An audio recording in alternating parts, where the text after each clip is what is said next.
Welcome back. In this lecture, we are going to understand about YAML basics. To write Kubernetes declarative manifest, we definitely need a little bit of knowledge on YAML. So we are going to look into a few YAML basics which are required for our Kubernetes manifests. So let's go ahead and then understand what is YAML on a high level, and then move on and then implement few sample things required to understand better about YAML. So YAML is not a markup language. So YAML is used to store information about different things. So we can use YAML to define key value pairs like variables, lists, and then objects. So YAML is very similar to JSON, which is nothing but JavaScript object notation. YAML is primarily focuses on readability and then user friendliness. So YAML is designed to be clean and easy to read. So we can define YAML files with two different extensions, .yml or .yaml. Anything would work for us. Okay. So the next thing is, what are the core topics we are going to cover here? Okay. So YAML comments, and then key value pairs, dictionary or map, arrays or lists, spaces, and then document separator. So let's go ahead and then implement them now. So we'll go back to our GitHub repo, and we are in Kubernetes fundamentals GitHub repo, and we are going inside 06 YAML basics. So we are going to start with comments and then key value pairs. So in YAML, so to define comments, you are going to provide it with hash, and key value pairs you can see name colon space and then value. So key colon space and then value. Space after colon is mandatory to differentiate key and then value. So let's go ahead and then define this on YAML now, right? So here in our YAML basics, we'll simply say sample file.yml. So I try to use YML instead of YAML in all our notifications, so both are same.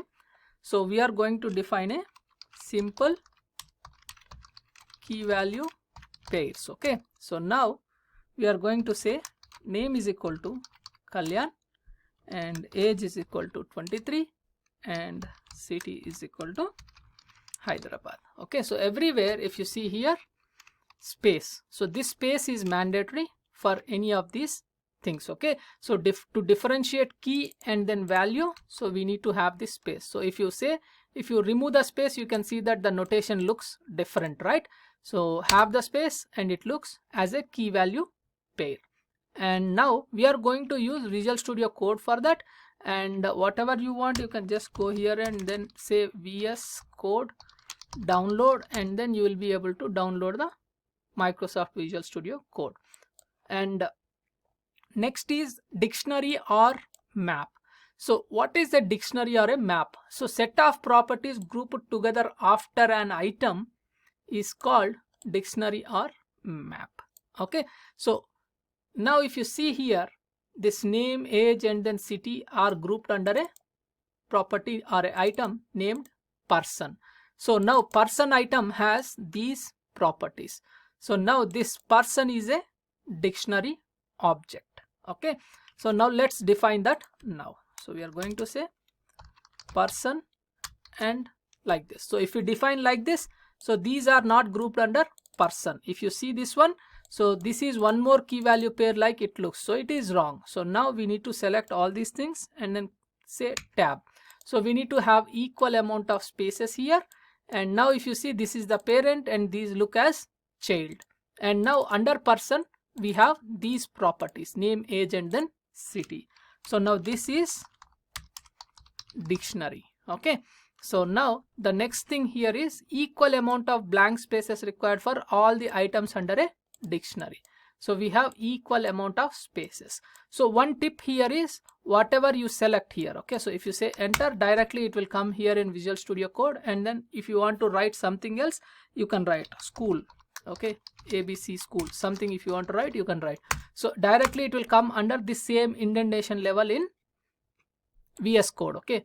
And another important thing here is whenever you are writing YAML in VS Code, so if you want to give these indentations, you can say tab, and then it gives us 2 spaces for us.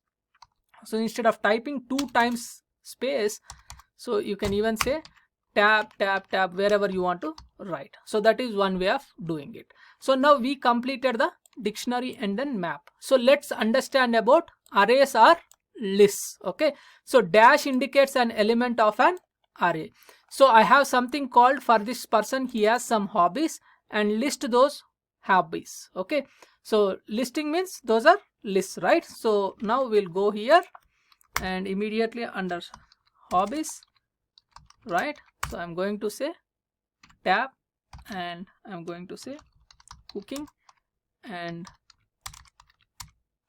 cycling. So like this, okay. So like this you can write those things. Now one more means like list you can define this way, or you can define the list in the other way, which is hobbies and then square brackets, and you can say cooking comma cycling. So in any way you can write the list. So this one we are not going to use. In entire Kubernetes manifest we are going to use lists this way. So now the next thing is multiple lists. So how you are going to define multiple lists, right? So let's example, you have friends, okay, and you want to define your list of friends, okay. So I can say name of my friend is friend 1 and his age is 23, and I have one more friend, okay, so whose name is friend 2 and whose age is 22, and I have one more. So you can, like this you can keep writing the lists, okay. So multiple lists, okay, multiple lists. So that's about multiple lists, whatever we are going to define.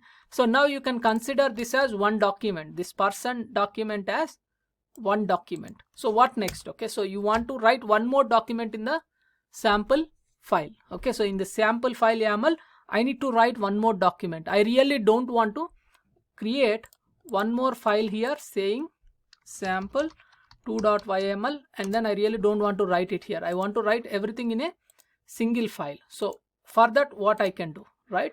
So there will be something called document separator in YAML. So I can say this one, and then now I can write one more file here, okay.